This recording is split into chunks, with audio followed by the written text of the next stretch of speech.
Why Biden could enjoy taking on Trump in a June debate. The idea to have two presidential debates, including Joe Biden and Donald Trump, materialized in the course of 4 hours on Wednesday. There are still a few issues to work out, but it looks like the Republican and Democratic candidates will compete twice, on September 10th and June 27th, respectively. The debates typically take place in September and October. Mr. Trump achieved his goal of having a debate anytime, anywhere after months of demanding one. In the meantime, Mr. Biden got to decide how their meetings would go. Now that we know the parameters that have been agreed upon, let's take a deeper look at how the debates might help or hurt the two campaigns. Biden makes the move.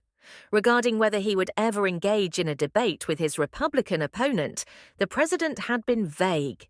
However, he would have been the first president to forego the debating process fully since Richard Nixon in 1972, if he had accepted a pass. A decision to avoid the presidential face-offs would have run the danger of persuading the public that he was unfit for office, given the persistent concerns about his age and ability to spend another 4 years in government. As it was, he was able to influence the debate's parameters in a way that would work in his favor. Fox News will not be hosting the two events. Instead, CNN and ABC News will do so in order to avoid having a debate moderator who clearly leans to the right.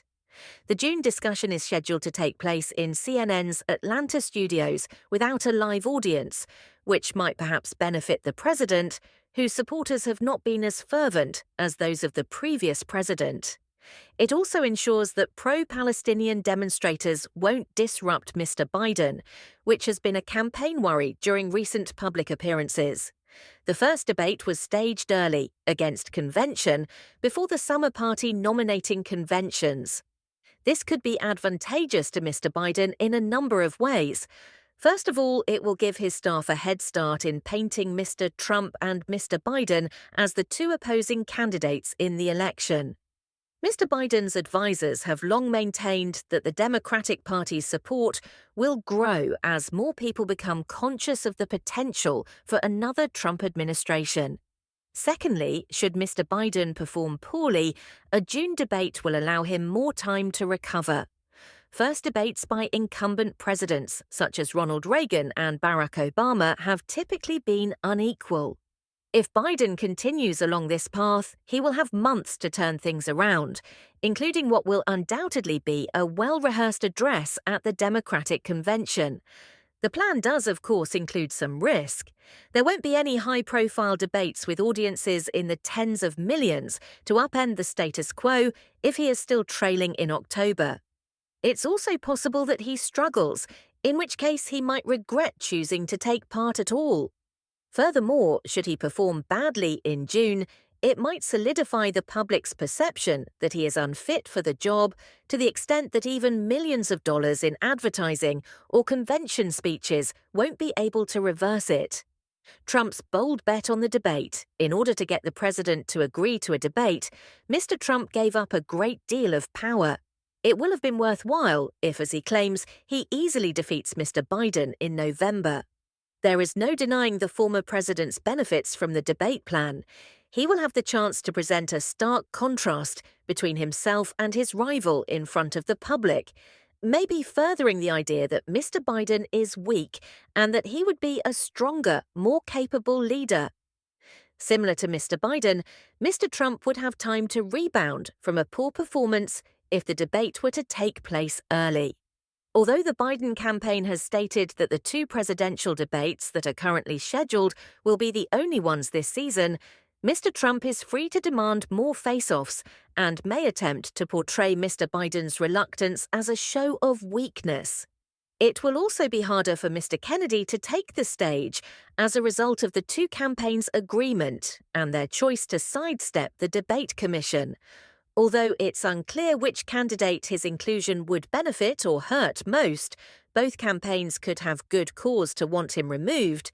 The Independents campaign is a wild card that Mr. Trump would be especially anxious to steer clear of as the frontrunner in the polls right now.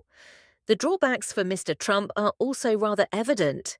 The former president runs the same risk of being taken off guard and rusty as Mr. Biden, because it has been almost 4 years since he took part in a debate. Even though he is a few years younger than Mr. Biden, if he were to win, he would still be the oldest US president ever elected. If he performed poorly, this may raise questions about his suitability for the position. Furthermore, Mr. Trump will likely have a higher standard for debate performance because of all the derogatory comments he has made about his opponent.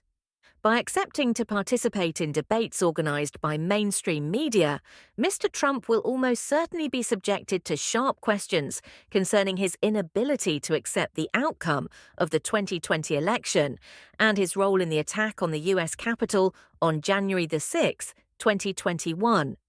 This could serve as a reminder to voters of the chaotic way his first term in office came to an end. Permitting the Biden team to schedule the debates so early means that the last month of the presidential campaign will be devoted to organizing, publicizing, and increasing voter participation. In this area, where financial resources may make a significant difference, Republicans have recently lagged behind Democrats. When in a strong position, frontrunners usually establish the parameters of the debate and, if they so choose, abstain from participation completely. Seeking an advantage, the lagging contenders desire frequent and early debates. In this way, Mr. Trump is once more challenging accepted knowledge. We'll find out which contender can stand up straight the best.